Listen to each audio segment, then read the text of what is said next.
Welcome to the Artistic Foodies, the show that explores life through the lens of art and food. I'm Abbas Mohamed, And I'm Irfan Rydhan. and today we're talking with Rabia Chaudry about her memoir, Fatty Fatty Boom Boom. We talk about Ramadan foods, recipes, including her top secret family recipe for Shaami Kababs, and her lifelong journey and struggles with weight. So be sure you listen all the way through. Rabia Chaudry is an attorney, advocate, and author of the New York Times best-selling book Adnan's Story, and her critically acclaimed second book, Fatty Fatty Boom Boom, a memoir of food, fat, and family. Rabia is the executive producer of the HBO documentary series The Case Against Adnan Syed, and also co-producer and host of the podcast Undisclosed, Rabia and Ellen Solve the Case, Nighty Night, The Hidden Djinn, and The 45th.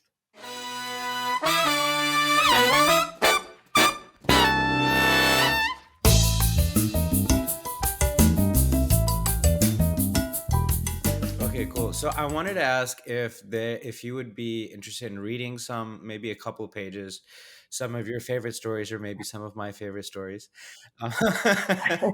um, and that'll be a nice little intro into the episode for folks that maybe haven't read the book yet.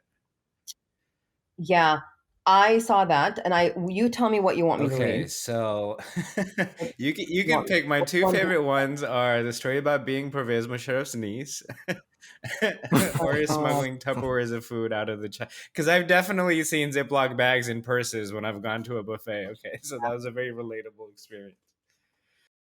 so this is a story about how the last time I was in Buxton with my grandmother, which was quite a while ago, about 18 years ago or so, we went out to one final big meal. My maternal uncles wanted to take my grandmother and me out to one big meal at this very popular Chinese restaurant before I headed back home to America.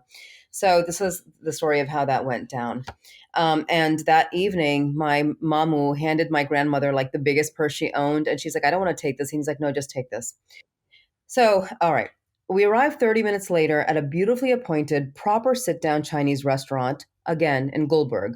The staff and chef were all Chinese, some of the many tens of thousands of Chinese nationals who settled in Pakistan thanks to our shared border, robust trade, and the many infrastructure projects that China was funding and overseeing in Pakistan. We settled around a cloth covered round table, waiters in brocade vests hovering around us, taking our drink orders, but there was no menu. That was because this restaurant only offered a lavish 25 dish buffet: four kinds of soup, egg rolls, dumplings, scallion pancakes, a dozen Szechuan and Cantonese entrees, stir fried noodles and rices, and a variety of desserts. Pace yourself, said Bummy Mamu. It's going to be a long night. At 300 rupees per person, I knew he took the mission of getting his money's worth seriously. We brought Nani Amma, my grandmother, a bowl of soup and appetizers and made her an entree plate and then got down to business ourselves. Fill up your plate as much as possible, hissed Hangul Mamu. No, why? I can get seconds, I pointed out. Just do it, especially the stir fried prawn and chicken lollipops. Get extra. I did as told, piling up the prawn and six chicken lollipops, leg pieces in which the meat has been scraped up and stuffed with the filling, then battered and fried so they look like a lollipop. A waiter standing behind the buffet raised his eyebrows at me, and I returned to my seat quickly, embarrassed. No way was I going to eat all those chicken legs, but maybe my uncle wanted me to get them to share with the others. I looked around the table, and they both had their plates piled high too. Bummi Mamu leaned over and whispered to Naniama. She shook her head. Then he whispered again, urgently. She was sitting on my left, and she leaned down into her purse on the ground between us and pulled out a Tupperware container and slipped it under her shawl.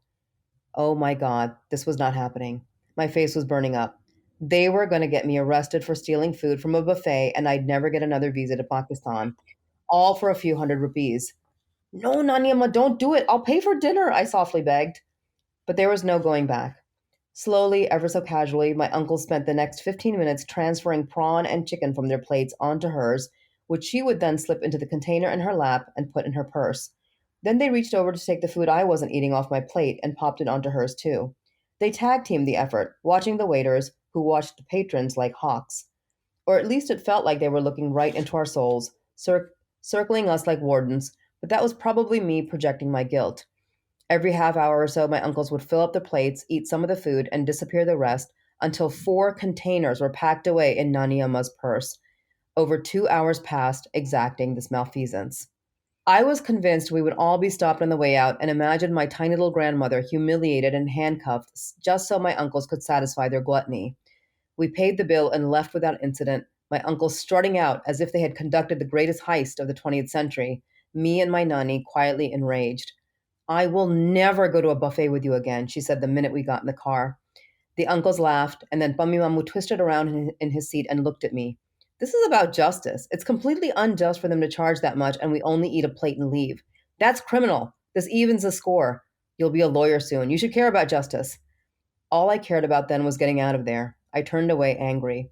A few hours later, though, I joined my uncles on the veranda around midnight, they in their undershirts and pajama bottoms, me in my long cotton nightgown.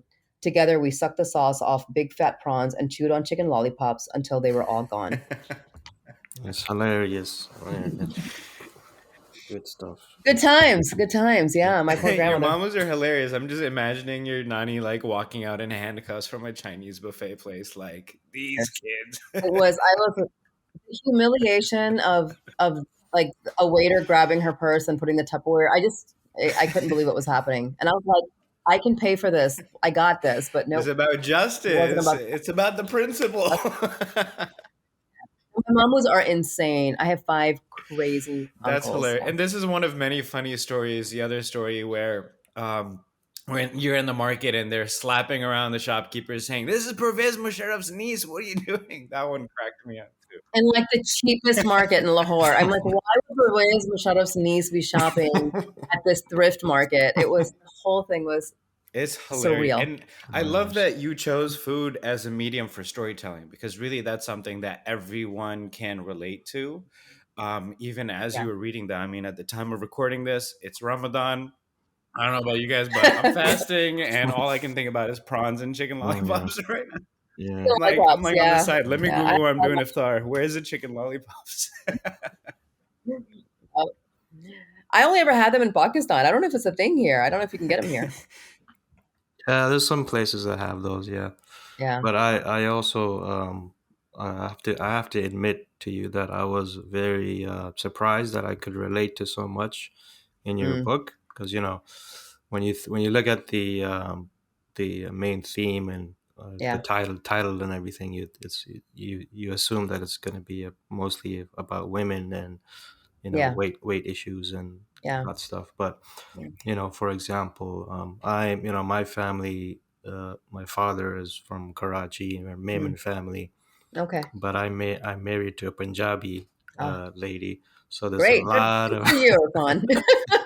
there's a lot of stuff in there which I could definitely relate to, Yeah. and Yeah. especially about in the beginning when you're describing about the you know The when differences. your Yeah. mother came and she was very looking down at the Yeah. villagers, that kind of, and the The food. Punjabis, yeah. The funny Very, thing is, like, we didn't even, there was no village. My dad didn't come from a village. They were like, they were city people from Lahore. We don't even have a village. But in my mom's sensibility, being from, this Delhi, this, elite city, she's like, oh, Punjabis are all like these rural agricultural, yeah. you know, whatevers. Um, but yeah, no, I'm half Punjabi, but really I'm pretty much full Punjabi. So, Yeah, that's what my wife says about my kids. Like she yeah. says they're Punjabi. They're not. The They're blood is not. too strong. You It's can't Yeah, fight really it. strong. But I have to Yeah. say, ethnically, by blood, I'm Punjabi. But like at this point, Urdu and Punjabi feel like foreign tongue. When I go to Pakistan, I feel like a foreigner. I feel out of place. But Oh, you put me in front of yeah. a buffet, I'm at home. Like I'm like fully Punjabi. Like let's go with it. You know, is there ghee on my garlic naan? Because we ain't messing around. Yeah. As long as you eat like a Yeah. Punjabi, you're good. So, so you just did a big book tour, a lot of stops, and Yeah. I mean, you're no stranger to the touring life. You've done a lot of speaking tours and the HBO series, and so you've done a lot of sort of this work in the public eye. But this time it was for something completely different. So, how did that feel to present to the world now as an author and doing this as like this is my own labor of love compared to Yeah. everything, all the other work that you've done in the public eye? When after the first book, Adnan's story became, bestseller, and it was doing really well, and it got a lot of critical success too. My publisher and lit agent were like, "What are you writing next?" I mean, like I couldn't even think about what am I writing. Like I was still in the depths of trying to exonerate, like in the case. But I said I need some time, and I took my time. I mean, it's been 6 years since the last book came out, but about 3 years in, I said, okay, what can I? Adnan's story took so much research because it's heavily documents the investigation. I had to go through thousands of case documents to make sure I got every fact right, the dates right, all the forensics right. So I was like, what can I write that I don't have to do a ton of research on? I was like, oh, a memoir. Like that's all in that's my story. But then it's like, what kind of memoir do I want to write? So much of my career work has, like you said, been in the public eye. Like people kind of know, right? Like a lot of my work has been in the Muslim community, and then and I was like, I'm kind of tired of telling that story. I also didn't want to do the being in America, or being a Muslim in America post 9/11. I feel like I've talked about it and talked about it, and we've lived it. And what's the story that I have never shared before? And that is the short story of like at being, in my 40s and having a lifelong struggle with weight. And I realize every time I get together with my friends, the only things we ever talk about is how to lose weight and what are we going to eat next. That's all we ever talk about. And I'm like, it's not just going to be my story. This is going to be a story that like I know every woman can relate to, but I'm glad to hear, Irfan, that you related to it too. Um, and I just thought it would also, but with my weight, I don't call it a weight loss story. It's just like my weight story, Mm. the story of my weight struggles. And coming to the point of finally understanding my body and befriending my body, and um, ha- figuring out what it actually responds to. But there's no way to divorce that from all the food Mm. stories because my parents were like, we want you to lose weight, but you also have to eat everything that's on your plate. You got, eat well, eat, eat. And they never were able to like separate these things. And so, I said, this all has to kind of go together, like the food stories and the weight story. And it's been incredible to be able to tour. Like I'm in the Midwest, and these Midwestern white ladies are like, we have nothing in common, but this is my story. All of it resonates with me. Like it's felt so good to do that. Yeah. That's really amazing. Yeah, that's Yeah. yeah. I was just gonna say. So I was just listening to the audiobook. So Mm, I didn't actually read it, but I listened to the audiobook. that's reading. Sure. And yeah, that's my new reading because my commute and stuff very Mm, convenient. But I also, I mean, I like audiobooks because you get to, especially for these kind of stories, from our background. I also listen to Wajahat's yeah. memoir too, and it's a lot different because you get to hear the actual person, and Yeah. all the funny, the way that you guys say certain things, like the Chinese restaurant story that you just did. Yeah. So it's hilarious, but I could relate to a lot of stuff because I went to Pakistan in 2012, Mm, before me and my wife had kids. But my wife's family, they had a house in Lahore in Defense. We stayed there for like a month, but then they also had at that time they had a village, yeah. Okay. the pin. They had Yeah. farmland, right? So we went there for a couple of days. So a lot of the stuff you're talking about, like the buffalo milk and Yeah. all those stuff, is like I could relate to it because I actually had Yeah. it. And it definitely is better. Chai with Yeah. buffalo milk is definitely a lot better than regular what we Yeah. have You see over those here. little globs of oil floating on top of the chai. You're like, why is there Oh oil on wow. top of my chai? But it's the buffalo milk is so fatty. Yeah, it's so And I creamy. literally like was raised on buffalo milk and butter for the first 2 years of my life. I'm missing out. I Yeah, need some of so that I could. chai. Yeah, Yeah. it's It you can definitely taste the makes good. buffalo in it. Buffalo enjoys it. But one thing, just really quick about Punjabi food. It's like my wife and her mom, they're really into saag, right? Oh yeah. And just like almost every Punjabi family is. But I consider myself a foodie. I like to eat all kinds of different Oh food. no, But you're that's gonna the diss the sog. Are you yes. gonna diss the I'm sog? going on a record here, official record here. Saag is no good. It tastes like dirt. Oh my God, So oh, my wife doesn't listen to this, so she's not gonna grounds know. for divorce. Irfan Listen, has She doesn't left the listen to chat. But what they do is they put big chunks of butter in there and they try to make it taste good, but it's like you're tasting grass and dirt. It's like do you like greens at all? Do you eat spinach? It's supposed to be earthy. yeah, I know. Yeah. Oh my God, I I'm not. love. Okay, so you're not into greens at all. So that's I'm not a, Irfan problem. That's a you problem. yeah. So now Oh man, I have to white people start. love Like saag. What saag are you is too doing? much like a salad. I don't want to. Yeah. It's like a cooked salad. Yeah. I So love saag, that's and I don't make it because it takes time to make, especially if you make it properly with the mustard greens. You know, they're like bitter and tough, and you got to break them down. And then the makai ki roti, of course, if you have it like that, then. But listen, it's like in the American South, you got greens and cornbread. It's Yeah, wow. literally the the same. Punjabi version of greens and cornbread. Yeah. And so these things are meant to be together. These like greens and I corn. never. Thank you for drawing that line. Yeah, Makai ki yeah. roti and cornbread. Wow. It's literally it's made with the same ingredients. We're just making it differently. One's on a tawa, you're making it flat. The other one you're That's baking. You know, we're amazing. And you baking it. have your fried chicken and your chicken charga. I mean, you could draw these lines all day. That's amazing. Well, there's some foods that just go together, and that's the green like greens, cooked greens, and a corn, some kind of a cornbread accompanied, like just kind of Yeah. goes together. One thing that reminds me of actual when I went to Lahore, I was I'm a typical American born Desi confused. I don't speak Urdu or anything, You don't but at all? I can understand a little bit, but Okay. I'm a ABCD as they say. But Yeah. when I went to Lahore, we had a driver. He understood a little bit, and I understood a little bit, so we were able to he were able to take us around different places. But I'm so glad you didn't get kidnapped. oh yeah, that would have been bad. But we went to Gulberg, as you had mentioned, where all the nice restaurants Mhm. are.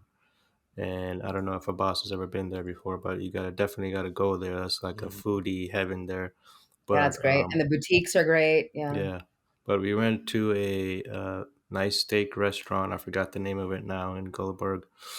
And then me and my wife, we had two steaks. I had filet mignon. She had another steak. We had appetizers. We had drinks. Everything was like 3,000 rupees, which for us was like $30 Right. US, right? Yeah.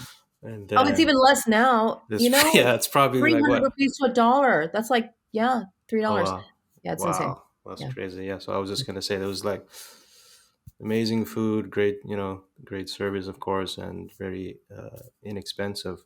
And then, but my wife made the mistake of, she just told the driver when we got home, or when we got back to the car, she's, oh yeah, we just spent 3,000 rupees, and he's like, what? Oh, Like for them, it was like, that's his month's salary. yeah. Yeah. So, Oh no, but Americans live when we go with dollars, we live like kings over yeah, there. yeah. But I have to giggle at going to Pakistan. This is like I see. I mean, if you're gonna go to Pakistan, why are you gonna eat the steak and sushi in Pakistan, man? Come back to America for that. You gotta eat the kadhai and the because it's katakat so and the well. nihari over there. Of course, you eat that too. But you can't for $30 two steaks like filet mignon. You can't skip that. See, I had very different sort of foodie experience in Pakistan. I mean, like I was like, okay, I'm only in. I flew all the way around half of the globe to be here. I'm gonna try Pakistani food. Let me see what Pakistanis are eating. I need to be in touch with my roots. So first day we go out to some karai dhaba and we eat some karai, and it was probably the best karai that I had ever had. And this was day one of my 2-week trip. For the next 10 days, I couldn't keep anything down. I was completely I was gonna sick. say, did you get sick It was immediately? horrible. Yeah. And I was there for my wedding. So it's the day of my wedding. My face is completely pale. People are like, wow, you look so fair. You look great. I'm like, well, I have no blood in my face. And Completely dehydrated. But the dinner menu, that was fantastic. Everything tasted amazing. You just gotta know. Listen, I have like about 7-8 years ago, I took both my daughters before I had my son. I took both my daughters to Pakistan for an entire month. We ate everywhere, but you have to know what, and we never got sick because you have to know. It's just the water. But if you eat fresh, salads will get you, chutneys will get you because the vegetables are washed with the tap water. You just have to know. So as long as you know what not to eat, it wasn't the kadhai that got you because that's cooked. It was probably some sliced onions on the side or some Wow, that is so sneaky. That is so sneaky. That's what it is. You cannot eat the But fresh look, in your book, vegetables. you're talking about like this guy who's making kebabs and mixing it with his feet. So I don't know. Okay, that's true. I don't know. My uncle did say it passes through the flame and it's purified. They were delicious, Abbas. Look, don't judge. Crispy hair and all. I mean, texture. you know, and I'm planning on going to Pakistan sometime in the next year or so. So my plan this time is to just book 4 weeks, plan to be sick for the first 2, and then eat everything in the last 2. No, you can do it without getting sick at all. Honestly, I swear you can do it. You just got to know not to have anything that touches the tap water. And by the way, I'm working with a tour company in Pakistan to, we're going to have an annual tour that I'll be part of to try to get Americans to go to Pakistan. Nice. And it'll be like a 10-day tour from Lahore to Sindh. It's going to be amazing. Oh, So, of course, I was like, I bet you a lot of Pakistani Americans will want to come too because folks like us don't get to see Pakistan in that way. We'll have security, we'll have luxury buses, and so keep an eye out for that. When's your first cohort? Literally, I want one of those seats. I want to book my trip around that. It's going to be limited. It's going to be limited. Rabia's food tour of Pakistan. We're going to spend like 4 days in Lahore, and then we're going to go down. No, it's not going to be just food. It'll be like historic sites, Mohenjo-daro, Sindh, Sufi sites. It'll be things that Rabia likes, basically. I'm here for all of that. I want to see the Sufi sites. I want to get goofy at the restaurants and get it all in. It'll be in January, the first couple weeks of January is what we're aiming for. But we're going to start it'll be 30 people, very limited. And we're going to start advertising probably late summer. Cool. January is a good time. Summers are very oppressive there. Yeah, if we did a summer tour, which I might do in the future, we would go up north, like Gilgit. Yeah, but right now we're going to do a winter tour. Okay, this is gonna be this is gonna be my attempt to my reattempt to being Pakistani. my life has just been this lifelong quest of trying to get that. Claim your heritage. Claim your heritage. This land is I do that by wearing kurtas when I go out. Kurta jeans. I'm like, look at me, I'm Pakistani. Oh man. Just don't drink the water. Don't drink the water. You heard it here, folks. Don't drink the water. Don't drink the water in Pakistan. Or Philadelphia, apparently. I just heard that Philadelphia people can't drink public tap water anymore. Listen, the people got water problems all over the world. So that's true. So water is definitely a crucial ingredient in almost all of our cooking. It is something that is in every dish, of course. What out of every ingredient is an ingredient that you would choose? Something that you put in all of your dishes, something that is maybe your favorite ingredient, and why? My favorite spice to use is cumin. I will make lasagna and it's going to have cumin in it. If I make spaghetti, it's going to have, if I make fried chicken, it'll have some cumin in the batter. I love cumin. And to me, it's one of the most quintessential, South Asian spices. How can you make, at least for the north, not in South India maybe, but in Punjabi cooking, there's nothing you can make without zira. You just can't. That's a flavor profile you have to, and it's one of my favorite. I love cumin seeds. I love them roasted. I love black cumin, white cumin. My answer is cumin. And you came ready with it too. That's 100% certainty, cumin. That's amazing. Yeah, I think that's one way to deicify any dish. It's okay, this is cool, but does it have cumin in it? And then you taste it, and all of a sudden it's why does this taste desi? Then you sprinkle a little bit of cilantro, hara dhania on top, and you're done. It's a Pakistani. Okay, I'm trying not to get completely hungry here. And now a word from our sponsors. Penny Appeal USA is a Muslim nonprofit charity that specializes in sustainable relief. They have been working in 30-some countries, including Afghanistan, Pakistan, Palestine, and lately for the earthquake efforts in Syria and Turkey as well. Penny Appeal USA has several programs to help people from all around the globe, including here in the US. They provide countries with the necessary tools to support themselves for future generations. As a prophet, peace be upon him, once said, "The charity you give will be your shade on the day of judgment." Shade yourself with the tree of giving by visiting pausa.org to learn more and make a donation. So, okay, so quickly, just back to the book tour. I'm wondering if there is anything that you want to share with folks that you maybe didn't get an opportunity to share as much during the book tour, or if there's something about the book, about what you want people to know about the book. Imagining that some folks that are listening to this episode haven't read the book yet. Of course, they're going to want to Yeah. read it after hearing all these funny stories. Yeah, I mean, look, I mean, it's interesting, every stop on the book tour was kind of different depending on like, what the moderator wanted to talk about. Like right now, we're talking mostly about the food. We haven't talked about the Mhm. weight at all, and so much of the book is the central theme of the book for me as a writer is Mhm. the weight story. And then how food figures into that weight story and family figures into that weight story and everything else in my life figures into that weight story. And so if there's something, and listen, I know this is a struggle so many people have. There's not a single person I know in my life who is like satisfied with their Mhm. body. Not the tiniest friend I have, and everybody's always trying to make changes in their body. And having like, I just think that for folks who have gone through this similar struggle, where like there's no diet they haven't tried, there's like desperation, there's like a moral judgment about them because we are morally judged for when you have a when you are have a weight problem. And I put that in quotes as the world sees it or our culture sees it. It's judged like a moral Mhm. failure. Like you just don't have the discipline. All you got to do is stop eating. It's just calories in and calories. And basically, it's all a load of Mhm. BS. We have been fed lies for decades about how food works, how our metabolism works, why people gain weight, what is in the food supply in America that makes us so sick and heavy and Mhm. addicted. And I just always think, God, I wish I knew what I know now. I wish I knew 20 years ago, so I didn't hate Yeah. myself so Yeah. much. So for people who have had that kind of struggle, body image, this is not a book. It's a Mhm. lighthearted book. It's not a book that's gonna make you feel terrible, and it's not a woe is me book. But I feel like you're gonna come along for the journey, and by the end of it, I hope you feel some sense of resolution the way it took me Mm. 45 years to feel too.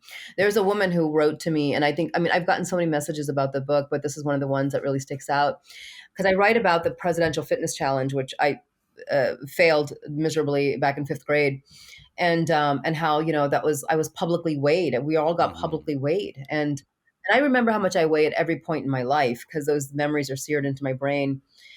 And I just had so much shame about like this failure. I couldn't do any part of the fitness test and pass it. And this woman wrote to me and said, I have been carrying the shame of the presidential fitness test since like seventh grade. And after Wow. finishing your book, the shame has finally Oh ended my for me. gosh.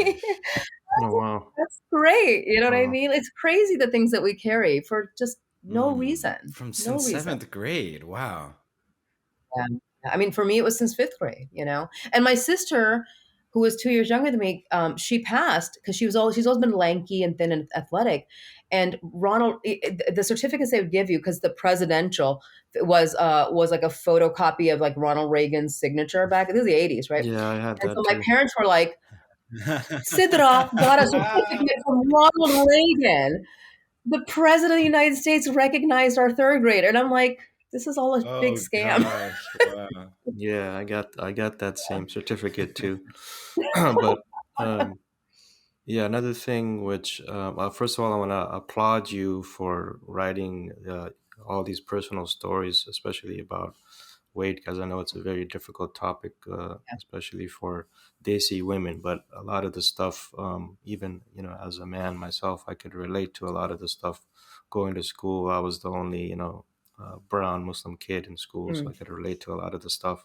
yeah. But now when I'm older, I have now I'm almost 50 years old now, so I'm having these health issues, Yep. and I I'm was almost there. I'm 49 this year. Irfan, I'm with you. yeah. Yeah. So I was growing up, I just ate whatever I wanted to, and you're right, we don't realize all the stuff in America and even Canada, that the stuff that they put into the food, Poison. And this is Yeah. what like our parents and grandparents used to make fun of the food in to America, right? They used to Mhm. say that they used to say it is it's poisonous, but we didn't believe it because we thought, oh, they're what do they know? They're just Mm. used to just eating the But my parents actually were completely opposite. They always thought that the food back home, they say it was milaवट, meaning that it's always mixed. It's never pure. Like you can't trust it. There's no regulation.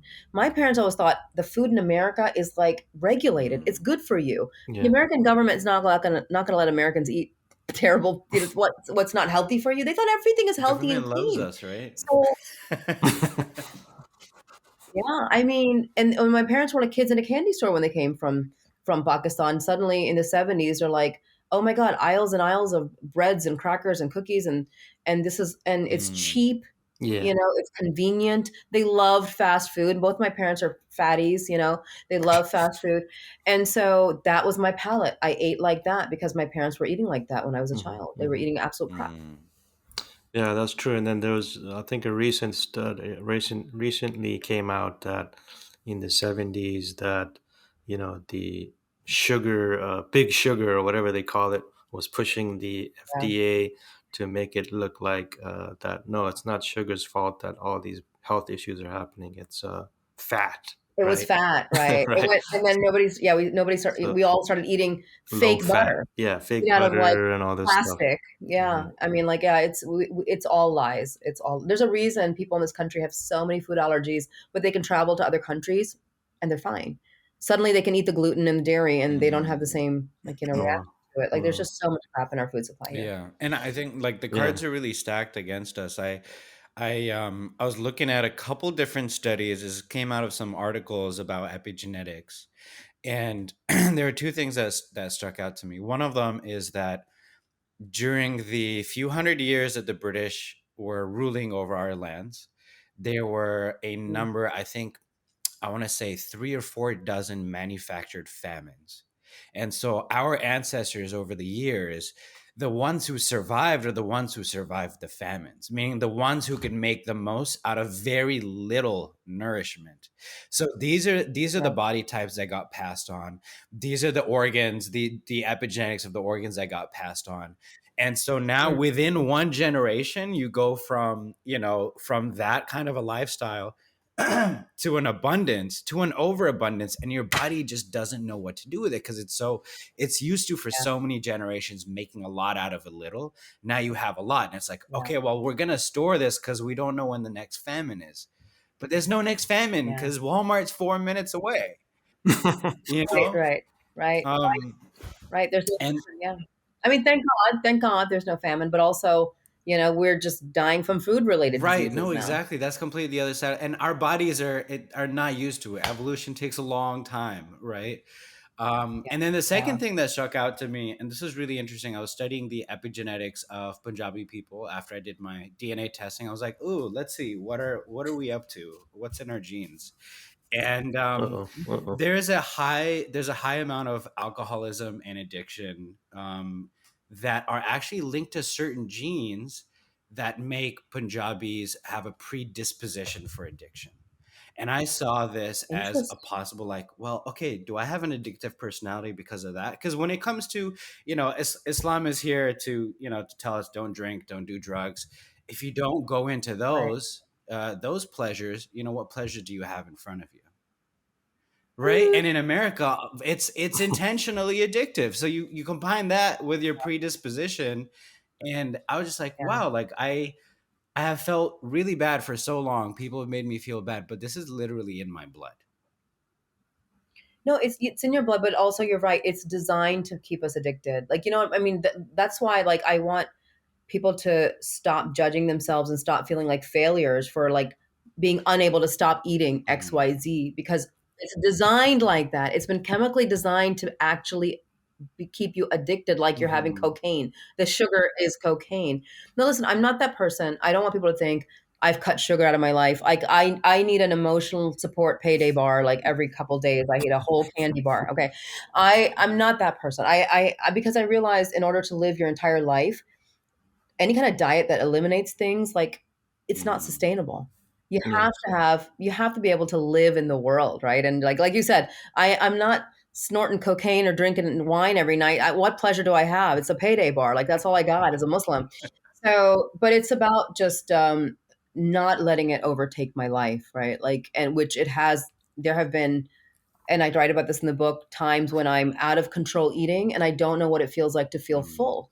Like for years, I did not know. For most of my life, I did not know what it feels like to feel full. And this fantastic article came out just a couple days ago, which is probably one of the best articles I've read about obesity. And it's around the new Ozempic drug that's like kind of the rage now for people to lose like tons of weight. It's a diabetes drug that people are using to lose weight.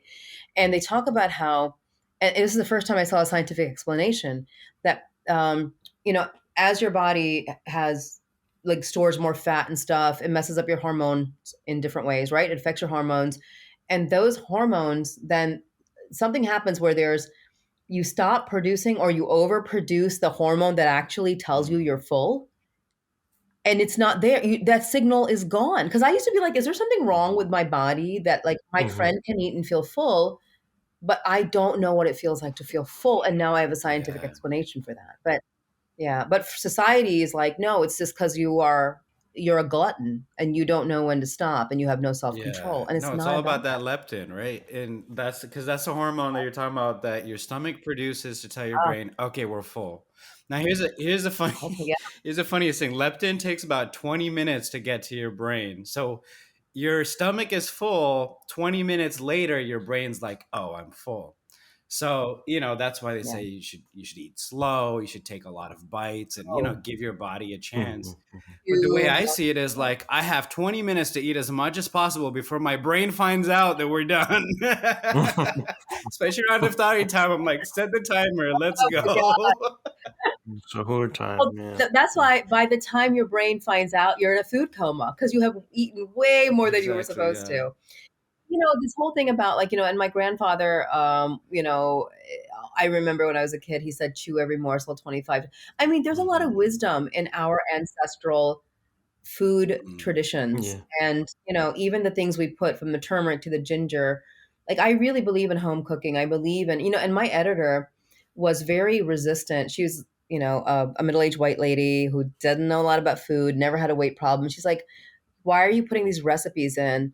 The recipe calls for like oil and this. I'm like, yeah, but it's not Mm. unhealthy. It's not unhealthy. Every single thing is a whole food in there. It's all stuff in my kitchen. I know what these ingredients are, and you eat them, in proportion to what you want to eat. And so this idea that our native food, our foods are good foods, are. I do think, though, now I know the same Western food related diseases are spreading in Pakistan, India, and Yeah. the rest of the developing world. And I think that's because there's McDonald's on Mhm. every corner. Like it's the Yeah. same thing is happening over there. Yeah. Yeah. No, that's definitely true Yeah. about because when you used to talk to non-Muslims about Ramadan and stuff, we talk about the benefits of fasting and all that, and Yeah.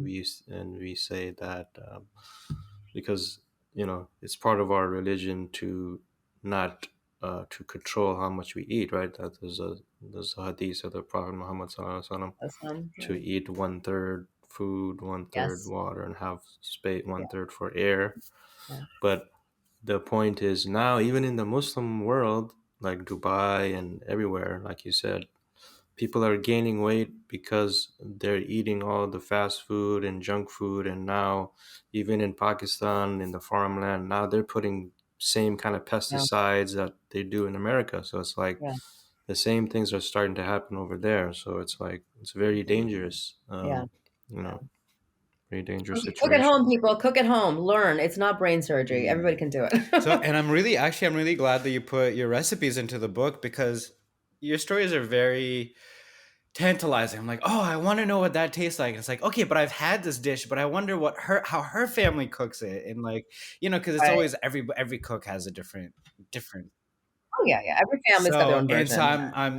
I'm including your recipes. You have ghee, you have classic onion pakore, you have parathe, Lahori fried fish, dal, Sikh kebab, Sarson da Saag, which is Irfan's favorite, chicken salan, chicken yakhni pulao, shahi tukre, and chai. So I hope the listeners who are fasting listening to this Like get that book and get the I rest. still got like 7 hours, man. Are there any dishes that are not in the book that maybe you'd like to share as a little treat to our listeners? You mean share the actual recipe I right mean, now? like, you know, in like a very like desi way, put a little bit of this, put a little bit of that, but like, you know, take us on a journey with something you've been cooking lately. Well, one thing I do every Ramzan is I make just once a year. I make Shami Kabab, and I'll freeze a ton of them, and then you eat them so much that we don't want them until next year, next Ramzan. And my mom made like the best Shami I've ever had, and so I have managed to like figure out how to make her Shami. And Shami is a little Mhm. complicated. It can take a couple of days to make Shami Kabab. So for folks who don't know what Shami Kabab is, it's a mixture of you have half lentils, which is like the chana dal we use, and then half actually boneless meat. And I always use beef. That's the classic. So you take boneless beef, you cook it with a bunch of spices, all of our spices that you do and then you shred it and you want it nice and dry. Then you boil your dal, drain it. Then you mash the dal and you mix these things together. So that's kind of like your meat mixture. Everything's cooked in it, right?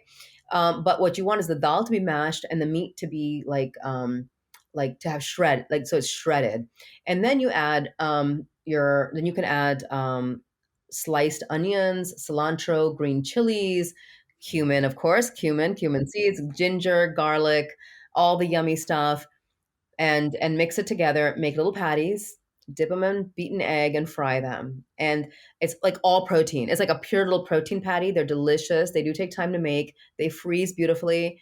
Make a great little burger sandwich if you want. And but what my mom did that nobody else did, that this is a little secret. It's a Chaudhry family secret. Nobody else did, but every time I make them, people are like, "What is different in here?" Is that she would mince in little bits bell Oh, peppers, interesting. minced bell pepper, add it to the mixture. It gives it a different flavor, and people are like, "What is that flavor?" And people can't see it; they don't know what it is, but it's there, and it's really good. Yeah, it's really good. Yes, exclusive for the artistic foodies. Secret recipe. And then when you're Yeah, cooking it, do you also dip it in the egg wash and then fry it in eggs? yeah, yeah, yeah. You beat some eggs up, and you dip it in your egg, and that's how you fry it. So I've seen people do like either breadcrumbs or like no, the classic is that. That's Mm. the So classic. it's Yeah. encased in egg. Okay, that sounds wonderful. And I know my wife has actually done this before, where she made a ton of shami kebabs and we'll just have it in the freezer. But then you kind of get tired Yeah, of you it. gotta. So like this Ramadan, our freezer is full of dumplings that she made beforehand. And Oh, okay. I make keema samosas. I made minced beef mm, samosas and shami this Ramadan. So we've got those oh, freezers full. But we eat out like every night. We're at the masjid, like we do iftar at the masjid almost every night. So like they almost never get eaten, but at some point we'll eat no, them. it's perfect Nice, for the nice. 2 a.m. You know, walking into the kitchen, what should I eat situation. After You Taraweeh. know? Yeah, Yeah. yeah. After the Rabi snack, yeah. And so just we're almost at the end of the session here, but wanted to ask about the Adnan Syed case a little Mhm. bit. I know it was a big part of your life, and Alhamdulillah, may Allah reward you for all the work that you did to help him. So, at the time of this recording, there was a recent court uh, reinstated the conviction. Are you able Yeah. to 2 days ago. Mhm. talk a little bit Yeah, about that? sure, I can do it. People are very confused about what this means. They're like, does that mean he's back in prison? He's going back to prison? That's not what it means. What happened was in September of 2022, so about what 6 months ago now. I don't know how long it's been. There was a motion to vacate his conviction that was brought forth by the state itself. They're like, we want to vacate his conviction. He deserves a new trial. The conviction was vacated. At that same hearing, the victim's family filed their own motion saying, we want to postpone this because we need more time. They were in California. They said, we want to be there. The judge said, we're not going to postpone it, but I'm going to give you an opportunity to speak via Zoom. So the victim's brother spoke for like 40 minutes, and the judge said, okay, now I'm going to rule on the motion to vacate his conviction. She granted it. Adnan walked out. Those are the pictures everybody saw of him walking out of the courthouse. Hmm. The family, because their motion was denied, the motion to postpone the hearing was denied, appealed that denial to this appellate court. that has been pending since October. I guess they appealed it like the same week. And that court just ruled that we are going to reinstate the conviction in order to do the hearing over again so the family can come and be there. Like, it is such a weird technicality. It's like never been done before in legal history. But the problem is that there can't be a conviction because then charges were actually dropped a few weeks after that, after he walked home. And so the court decided, and they literally made this up. They actually can't even do it. I don't even think it's legal for them to do this. That what we're going to do is we're going to call the charges being dropped a nullity, like it never happened. We're nullifying it. We're going to pretend the state's attorney never did that. We're going to pretend that, Oh, yeah, wow. Wow. like it's never been done for a court to independently undo the actions of a state executive that they have no authority over. And it's not even like everybody's like, what is happening? Like nobody has seen this before. Yeah. So what we're anticipating is we got to do the whole hearing over again, in which he will probably walk out the door again like he did last time. But this Inshallah. time the family gets to be there. Yeah, inshallah. The family gets to be there. What is really weird about this ruling is that the court said the family has a right to be there, but they don't have a right to speak. So if we do this hearing again, is the family going to come from California so they can't speak? Like, I don't understand. Wow. Like, everybody loses here is how I feel. It's a really terrible, terrible legal precedent. And that's where we are. So Adnan is still out. He's, alhamdulillah, he's free. He's spending his first Ramadan home since he was 17. Nice. And he's working and he's doing fine. But, and we have a great legal team and we're prepared. We're okay. Oh, great.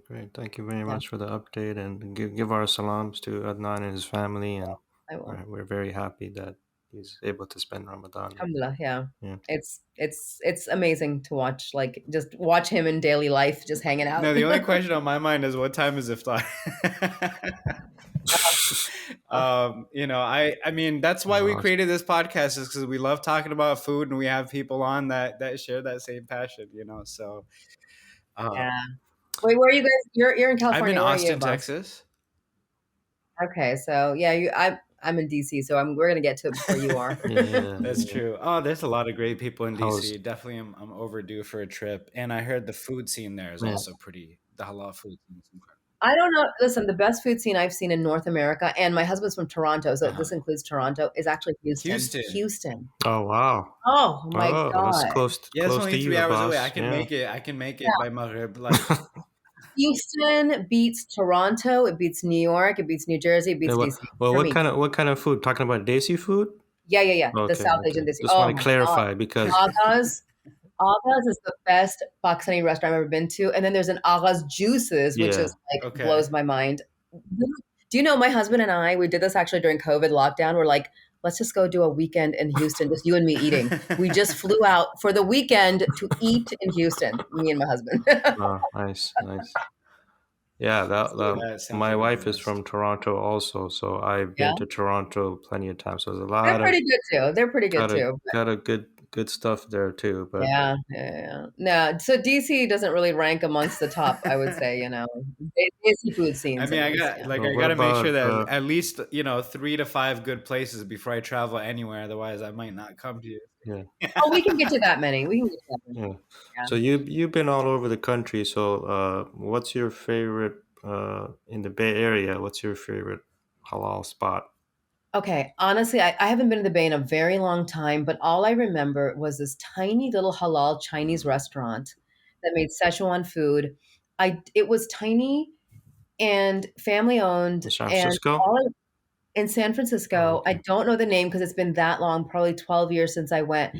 They made this fish curry. It was like in a red sauce that I ate, and I was like, I've never eaten anything like this in my life. And literally the day we were traveling back home, I made my husband go there so I could get like 2 tubs of it, and I carried it back. No way. I swear, across the country. I don't know what the name of the Chinese. Was it Old Mandarin? Islamic Chinese? Irfan, I won't even know. I don't even know. I feel like if I went there, I would know. It was this tiny little place. That sounds a lot like Old Mandarin Islamic restaurant. Because they've been around for decades, family owned, really good food. Yes. Oh my God. Whatever. I think it was called pot fish or something. Oh, in a red sauce. Insane. So good. That's amazing. He's like, "What's your favorite halal restaurant?" You're like, "This fish was amazing." Fish. That kind of disqualifies. Sorry about that. You might as well be talking about Saag. Where's the kebabs? Yeah. That's true. That's true. No, but listen, the fish was silken. It was incredible. Okay, one last question. What about Pakistan? What was your favorite place to eat? What's your favorite place to eat there? God. Okay, so we actually, so I was just there a couple of like a month ago. I was invited to the Karachi Literary Festival. It was amazing. So, we had a very short time. So in Lahore, really, we ate at my relatives' homes most of the time, and the food was amazing. But in Karachi, we went to a restaurant called Kolachi. I've heard of that one. My God! It's on the water. The food was mind blowing. The place was beautiful. It's huge, and it's one of the best restaurants I've been to in my life. Kolachi in Karachi. You mean mind blasting? Mind blast. Yeah. Yeah, Yeah. Gotta do the wiggle. Thanks so much for tuning in to the Artistic Foodies. Before we go, show some love for your favorite podcast by leaving us a review on Apple Podcasts. Be sure to find us on Facebook and Instagram to stay tuned for more episodes, as well as bonus content. You can also have access to all our episodes on our website, theartisticfoodies.com. This podcast has been brought to you by Halal Fest Incorporated and Gamma, gathering all Muslim artists.